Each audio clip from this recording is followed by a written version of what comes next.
context, those 115 or 16 islands, I still have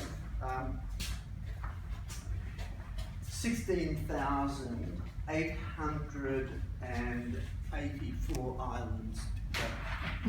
Because Indonesia is an archipelago of 17,000 islands.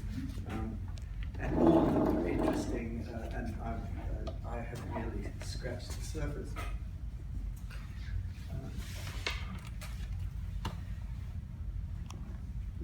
Now these immortal words of the water rat to the mole in Kenneth Graham's children's classic have been a guiding principle of my adult life. And when my earlier career as a professional yacht skipper ended and I came home to base myself in Sydney in the early 1980s, I was able to continue messing about in boats on visits to that vast tropical archipelago of our next door neighbour, the Republic of Indonesia. In the last decades of the 20th century, Indonesia still had great fleets of extraordinary traditional sailing craft, essential for personal transport, for cargo hauling and fishing across its 17,000 islands, many of them very remote indeed. And those boats were built by hand on beaches everywhere, just as they had been for centuries. They had no motors of any kind or any kind of navigation or safety equipment, no frills or comforts at all. This was sailing reduced to its delightful basics. And initially, I just wanted to learn about these very different traditions of seamanship and to photograph, measure and record some utterly amazing vessels that could be found nowhere else in the world. Many of them exhibited techniques of construction and ingenious designs of hulls and sailing rigs that were unique to Indonesia.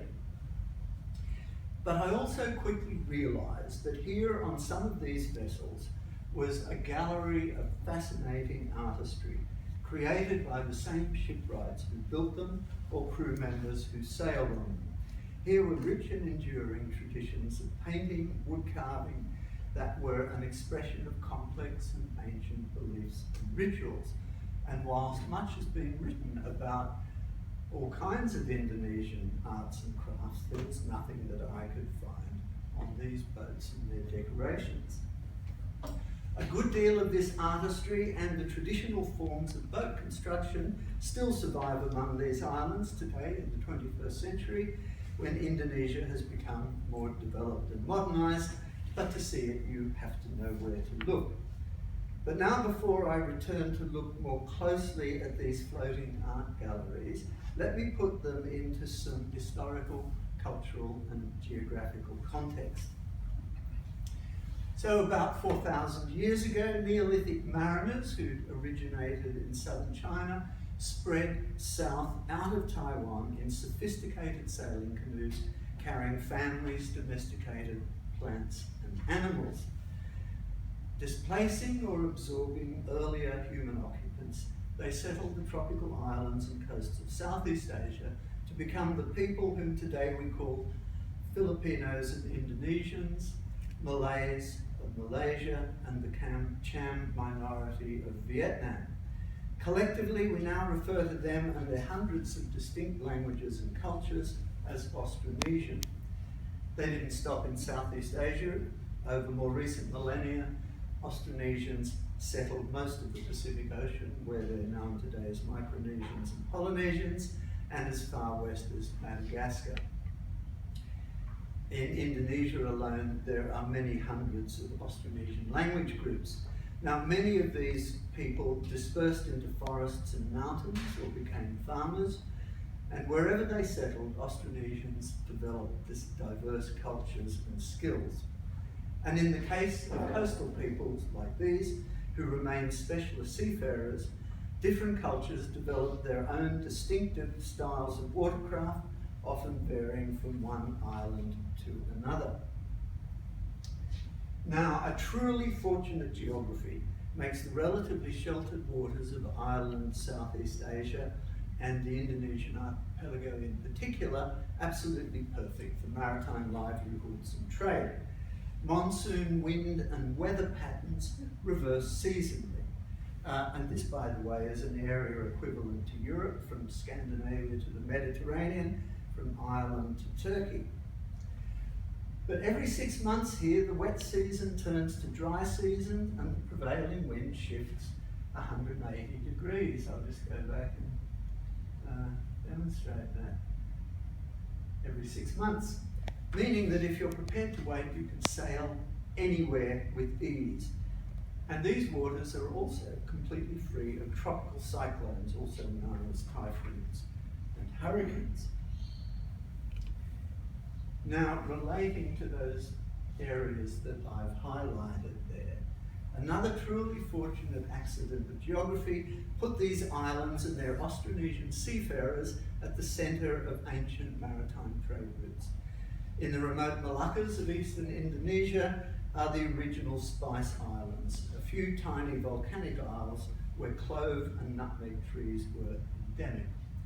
Endemic to Timor was fragrant sandalwood, prized for incense by the religions of the East.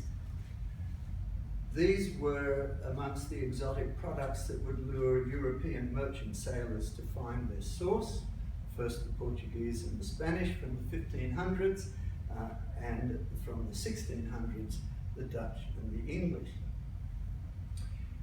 So the point to make about this, though, is that the Indonesian archipelago was the crossroads of ancient trade routes linking the world from China to the Indian Ocean and the Mediterranean, and that included ancient Greece and Rome and medieval Venice. It was not just cloves and nutmegs, of course. There were Chinese silks and ceramics, Indian textiles, peacocks and perfumes, slaves and dancing girls, and much more. These trades brought new religious and artistic influences to the archipelago we now call Indonesia. For over 1,000 years before Europeans arrived, unique types of Australian seacraft fed spices into wider trade routes or engaged in long-distance trade. Indeed, since the earliest kingdoms and states formed in island Southeast Asia, Austronesian traditions of boat building and seafaring have underpinned trade, politics and warfare, transport and communications, as well as livelihoods and subsistence throughout the archipelago. And glimpses of such ships come down to us from cave walls, ancient bronzes or stone friezes, Chinese chronicles about ancient trade, and depictions made by European explorers. This is one of the earliest depictions of an Austronesian ship. It's a ceremonial galley with ancestral warrior figures, one of a series of rock paintings at Lenihara Cave in East Timor. With that figurehead of the sacred fowl, we see the beginnings of the decorative traditions I'm talking about tonight. On stylistic grounds, this cave painting could be contemporary with these spectacular Bronze Age drums, ancestor cult objects that were traded by sea into Indonesia 2,000, perhaps 2,500 years ago. They came from the Dong Song culture of North Vietnam's Red River Valley, and they were traded into Indonesia by seafaring Austronesians. The drums carried a vocabulary of motifs, many of them geometric, all of them symbolically meaningful, that appear still in many Indonesian arts. Also arriving by sea from mainland Asia at this time were irrigated rice cultivation, bronze casting and iron forging, and more advanced weaving technologies, possibly including the ikat technique of tie-dyeing warp or weft threads to produce complex patterns. This lost wax bronze statue of a woman suckling a child while weaving on the backstrap loom is one of the treasures of the Australian National Gallery's Asian collection. It's dated 630 of the Common Era, 630 AD. Hinduism and Buddhism. In the first millennium AD, Hinduism and Buddhism were carried from India on the monsoon spice trade routes, They transformed Southeast Asia, of course, not just with beliefs and philosophies, but with associated art, architecture, social and political structures. This led to the rise of powerful states such as Sriwijaya in Sumatra, Shailendra in Java, which was the state that we believe built the 8th century Buddhist stupa Borobudur. The wealth and power of these states came largely from control of maritime trade lanes. From the 1400s, Islam spread gradually into the archipelago with traders from the Arabian Peninsula, from Persia and Gujarat in India.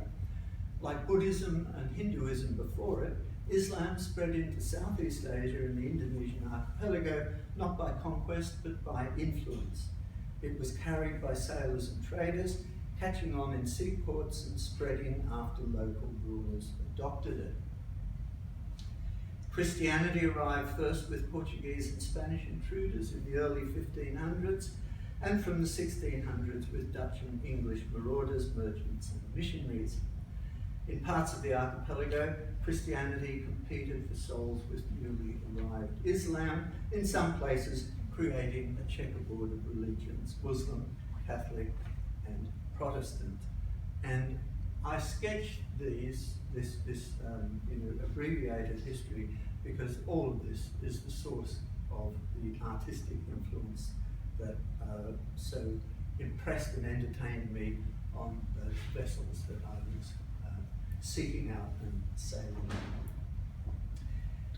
Indonesia has been noted for syncretism, the ability to absorb new religious, cultural and artistic influences without abandoning older ones. This leads to a rich layering of traditions. So, for example, the famous ship cloths made by devoutly Islamic weavers of Lampung in South Sumatra feature this image, the ship of the dead, rooted in an ancient cult of ancestor worship. Now, those are the ancestors lined up on the deck there with the elephants, being carried by the sacred ship to the afterlife.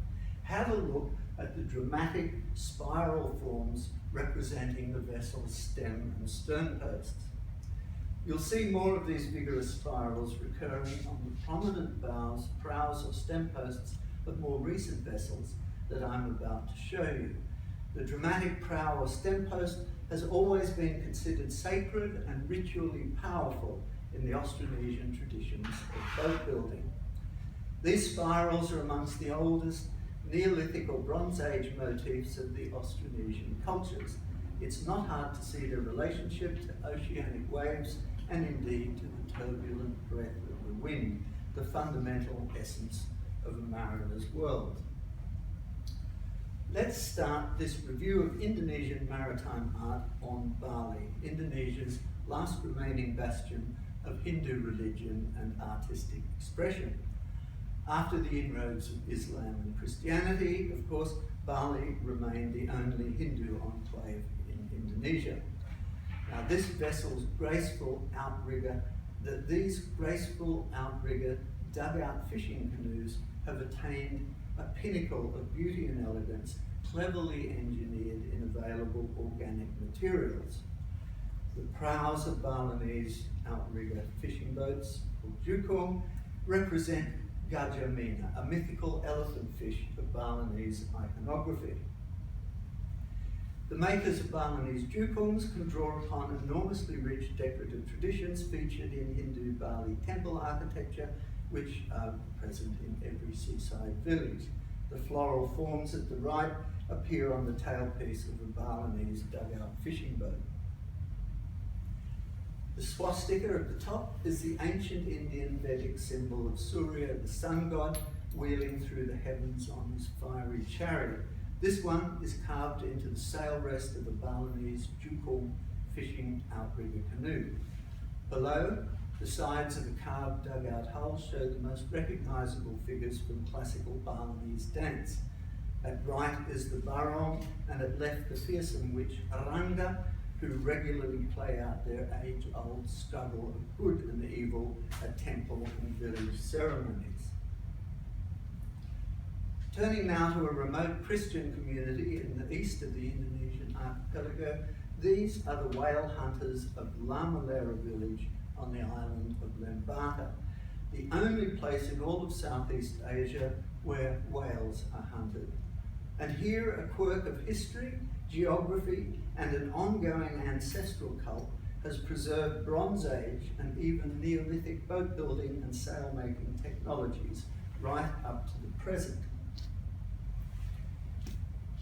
These hunters of charismatic megafauna, living in just one remote coastal village, stalk whales and giant manta rays by sail and oar and harpoon them by hand.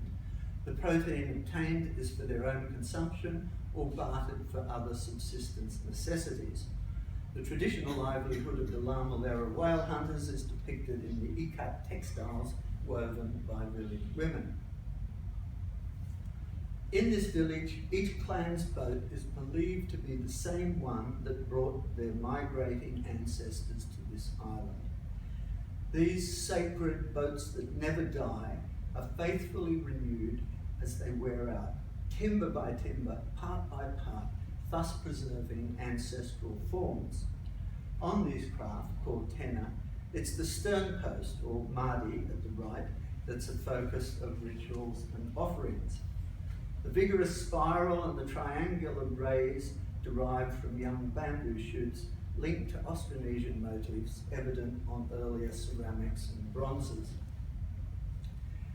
Since this community's conversion to Catholicism by a Dutch missionary in 1920, the decorations of the sacred stern post mix Austronesian with Catholic iconography. In this case, it's the loaves and fishes in the cameo beneath the ancient Austronesian spiral pictured at the left.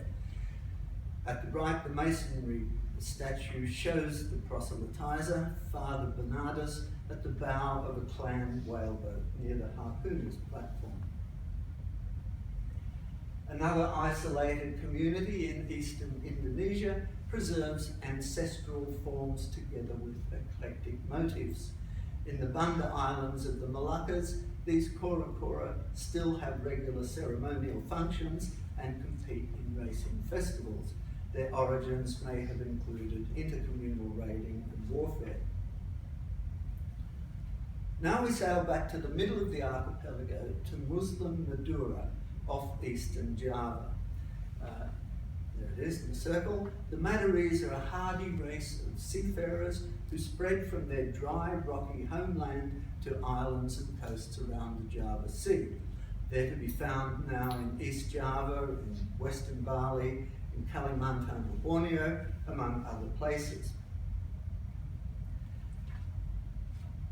Both traditional and more recent modernized Madurese vessels are a vivid showcase of the decorative arts. Here, art, ritual, and belief are intertwined. Their vessels' decorations are powerful talismans intended to safeguard lives and livelihoods. The arts of Madurese sailors carry echoes of some of the high courtly arts of earlier Madurese dynasties. They recall turbulent times when Madurese boats carried armies, ambassadors, and sultans on missions of war and peace.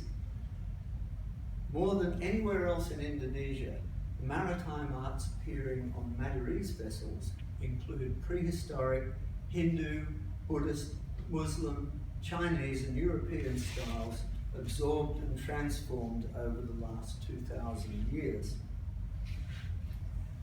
But asked how they learned to build and to decorate their boats, the Muslim shipwrights of Madura usually answer, our ancestors were taught by Nabi Nuh. Now that's the prophet Noah, that famous early shipbuilder whose story is shared by the Jewish, Christian, and Islamic faiths.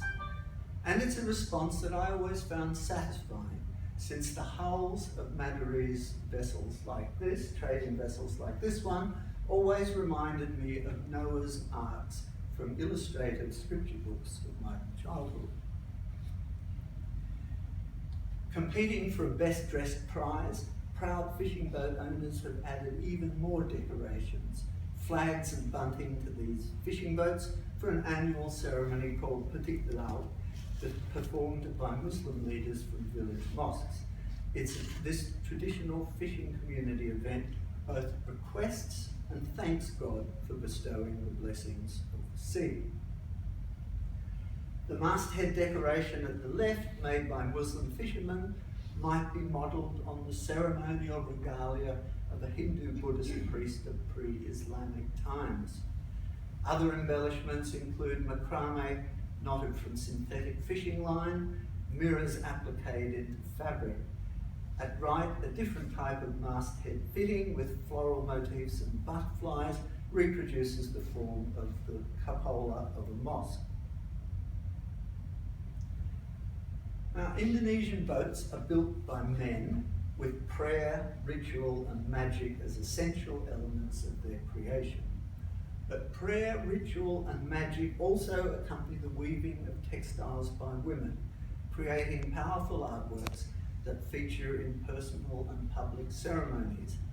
During fleet blessings, sarong and selendang, which is to say skirts and scarves, clothe the explicitly male stem post. Vessels in all the Indonesian boat building cultures are at once living entities and a union of genders. Adding the stem and stern timbers to the keel is a sexual union called the marriage, perkawinan. The stem post is named linggi, from Sanskrit lingam or penis, lingam being part of the defining iconography of the Hindu cult of the god Shiva. The keel is lunas, cognate with the Sanskrit yoni or vagina. The symbolism is explicit in the shape of the mortise and tenon joints that connect the keel with the stem and stern posts. Their marriage requires ceremony and prayers recited by Muslim religious leaders, or kiai. Similar ceremonies accompany boat building anywhere in Indonesia, regardless of the religion. Although Hinduism may have provided some of the Sanskrit-derived terminology in recent millennia, this is clearly a practice with the deepest Austronesian roots preceding all the later introduced religions. The colour and motifs decorating these living vessels have deep significance. The red, white and blue of the Dutch flag evokes Madura's historically ambivalent relations with the colonial power. The Maoris sometimes rebelled against the Dutch overlords, but more often they entered a mercenary alliance with them to defeat their Javanese rivals. But this tricolour isn't just a memory of a former imperial master. It's a talisman that magically summons some of that vanished power to serve the boat and crew. In Maduri's colour symbolism, black like iron strengthens the crew's resolve, while red is for bravery. Green is for God-given life. White represents spiritual purity, holiness. Yellow or gold evokes prosperity. It's important to understand that these embellishments aren't simply decorations. They are essential for the welfare and the proper function of the vessel. The vessel would not be considered complete or fit for its purpose without them. Because only Allah can create the divine spark of life, some Muslim art avoids animal and human forms, favouring floral and geometric motifs. Flowers and spiralling stems abound on the boat at left from the devout Sampang Regency of southeast Madura, with no overt sign of Allah's creatures at all. On the boat at right, from the slightly less orthodox north coast, the signature sea serpent hides in a sea of non-figurative decorations. Avoiding the depiction of living beings has been termed aniconism.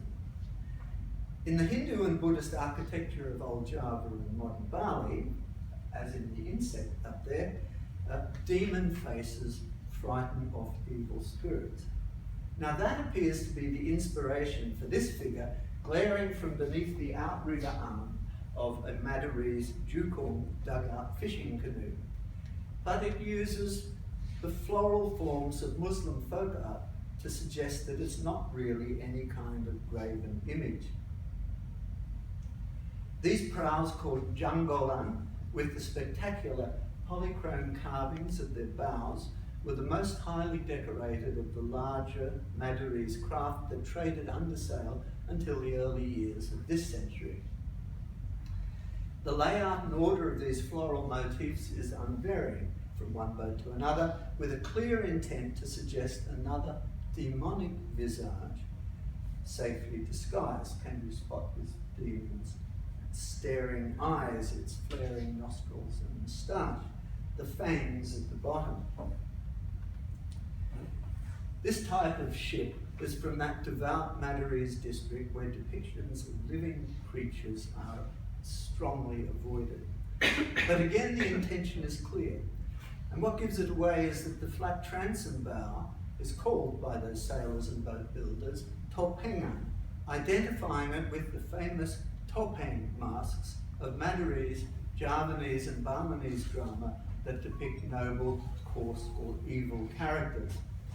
There's also a common Chinese geometrical motif meandering in yellow across a central band there. And at the top, along the top row, a row of those vital young bamboo shoots symbolizing vitality in the tropics.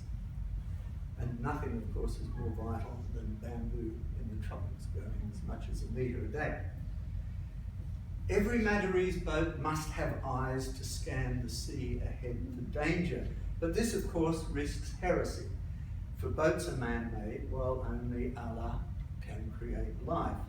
So the eyes of every single Madurese boat are always disguised as spirals, as flowers, or as foliage.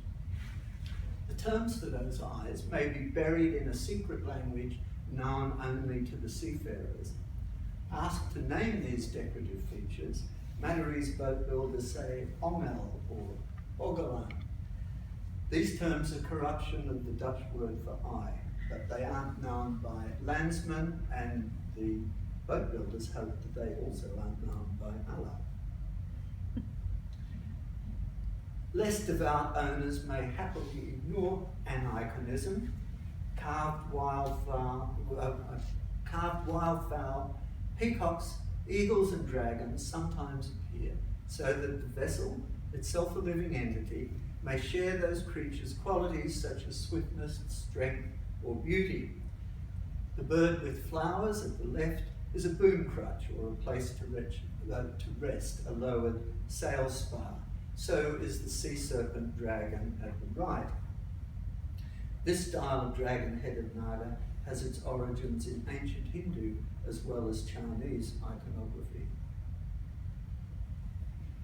The rudder at the left portrays Trunojoyo, a heroic young Madurese prince of the 17th century who battled Javanese overlords and their Dutch allies. At the right, this fisherman's pin-up displays a secular style more often found in the cabin of a long-distance lorry. It was highly unusual amongst Madurese seafaring communities when I recorded it in the 1990s, although some slides yet to come show how that is changing. Spiral form eyes are evident on this old trading ship, along with the scrolling decorations on the lingi, or male structural member. This very old cattle-carrying, sail-trading prow, known as a golaan, is said to be 100 years old. It's the last one left in Madura. And although it's been preserved under shelter near the seashore, it's no museum piece. In fact, there are no maritime museums in Madura. It's been kept as a religious shrine, a shrine dedicated to its late owner, a revered and respected member of this North Coast Madurese trading community. It's used as a place of prayer, meditation and devotion by devotees who sit on mats beneath the vessel's gabled deckhouse roof. You can see at the right. And at the left is Ustad Masudi Irfan, grandson of this vessel's last owner and the keeper of this shrine. The vessel's name is Saramuna. Now, I've continued to survey these Madarese fishing communities over the years as their fleets and the individual vessels grew bigger and more modernised. When I began recording Madarese boats and their arts in the 1980s, they still worked under sail and fished by hand. Now they're all motorised and mechanised using industrial scale nets. What's remained unchanged as the boats grew bigger were the rituals of construction, the traditional sacred forms of the hulls, and the magic talismans.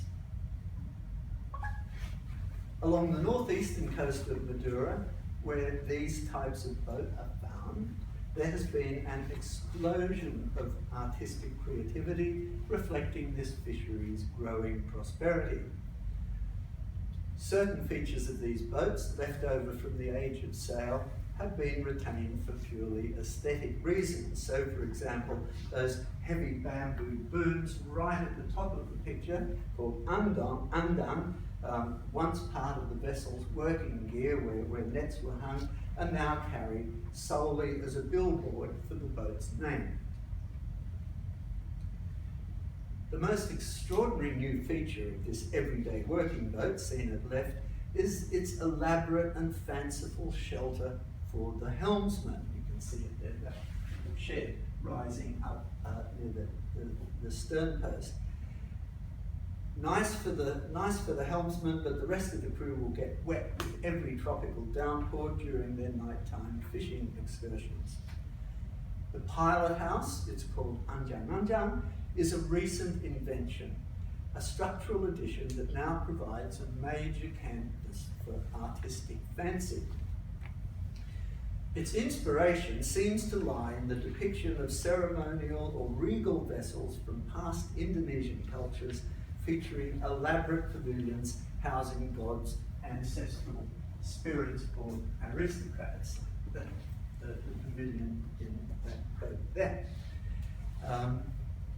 which I photographed in the Necker Art Museum in Bugul. There's a surprising variety of aesthetic influences on the seacraft of this devoutly Muslim island.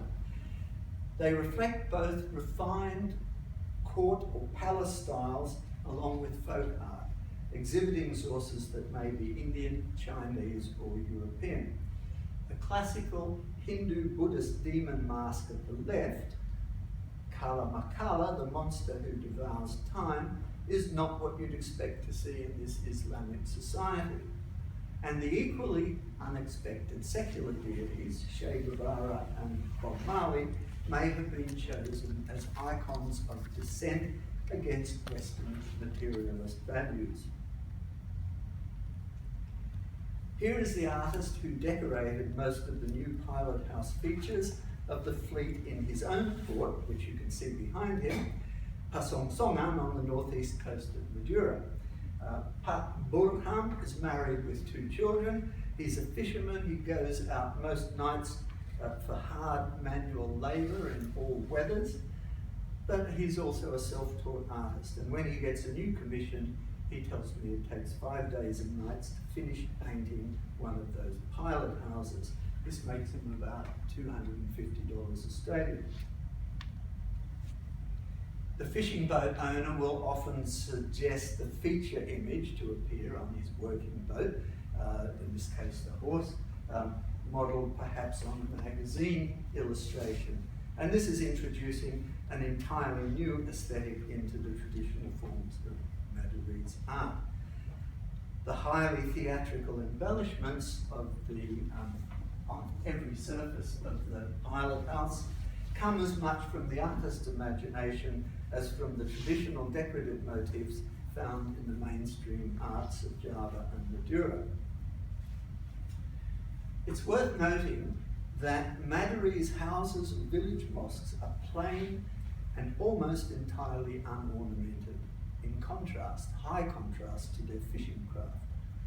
Traditionally, the 2 other notable forms demonstrating artistic flair and colour in Madarese communities are the vibrant batiks and floral prints worn by women, and on the right, the decorations associated with the famous Madurese bull racing cult, the Karapan Sapi, a gladiatorial harvest festival cult noted for frenzied competition and gambling, for magic, spells and potions. And about the same time as the recent explosion of decorative arts on these fishing boats, a totally new and unexpected creative expression suddenly appeared on the streets of Madurese cities and towns. Odong-odong are three-wheeled vehicles built up around a motorcycle. They have bench seats to carry 6 or 8 passengers.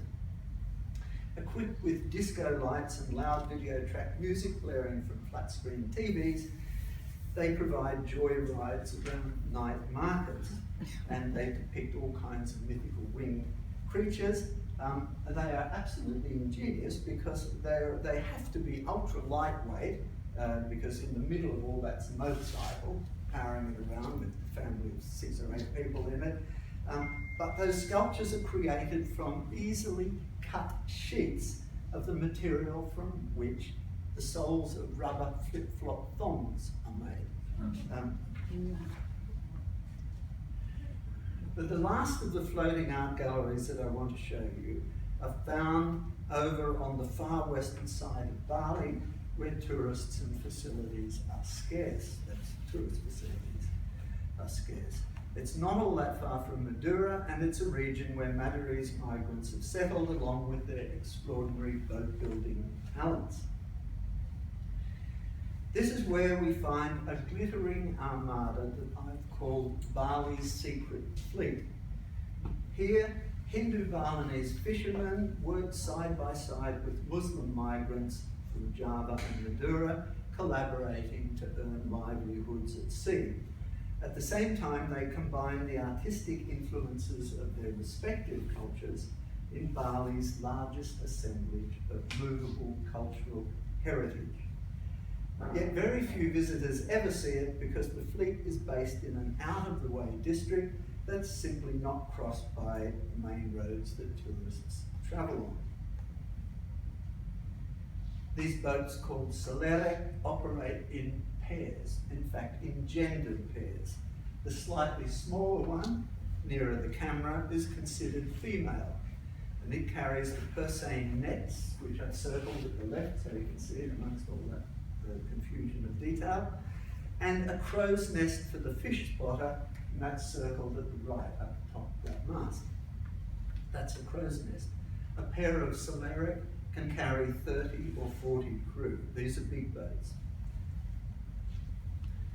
And this is another fishery that's expanded and prospered in recent decades, combining very traditional wooden boat building skills and hull shapes with modernized and mechanized fishing techniques.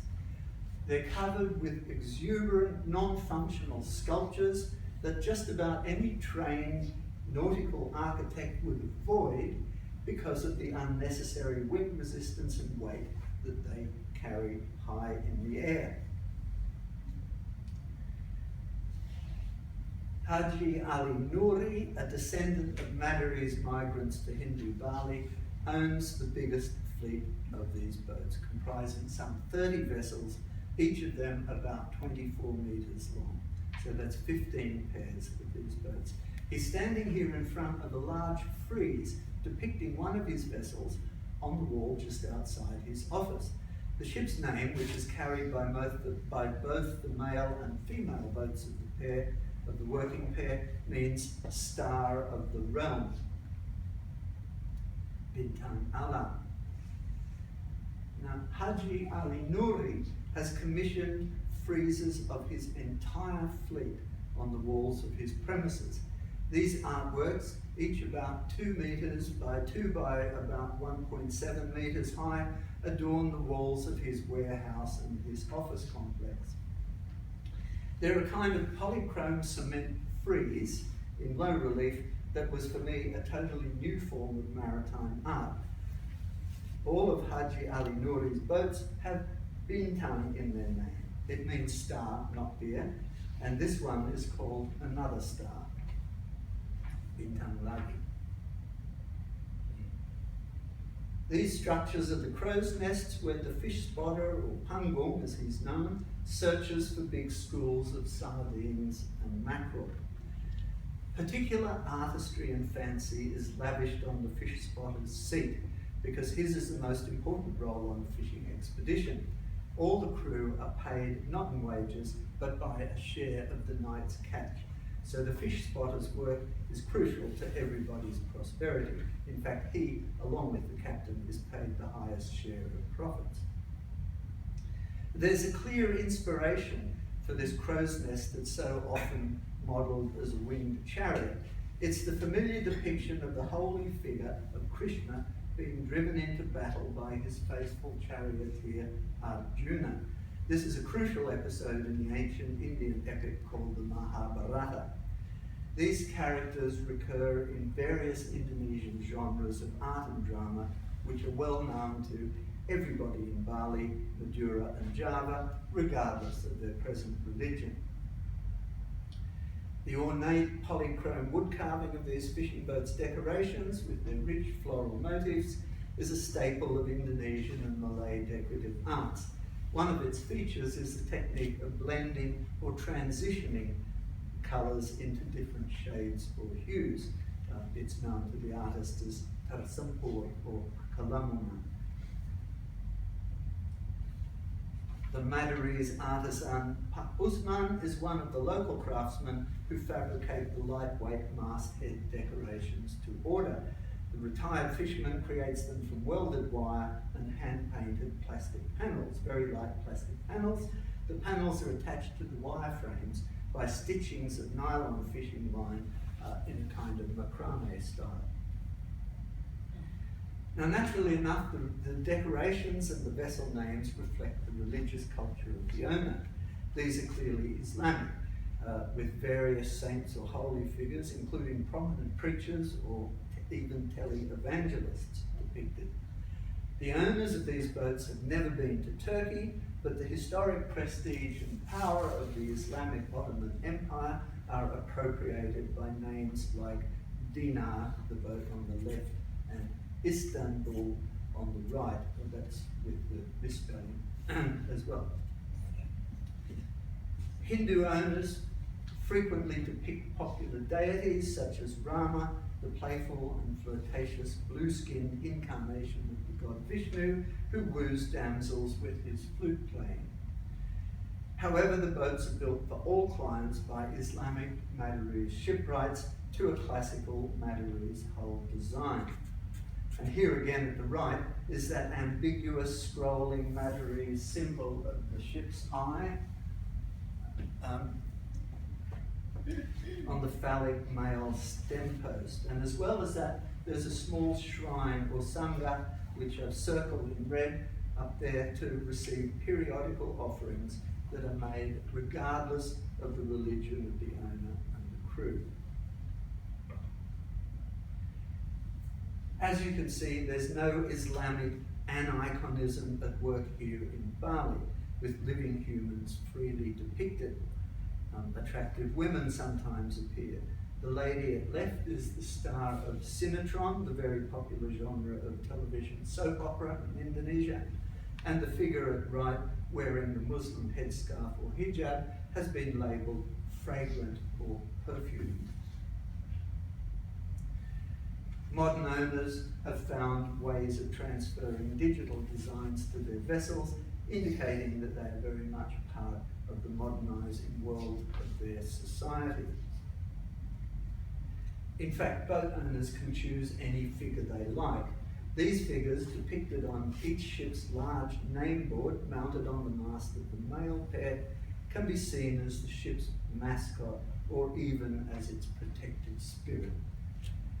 They can be drawn from any source the owner may choose, secular or otherwise.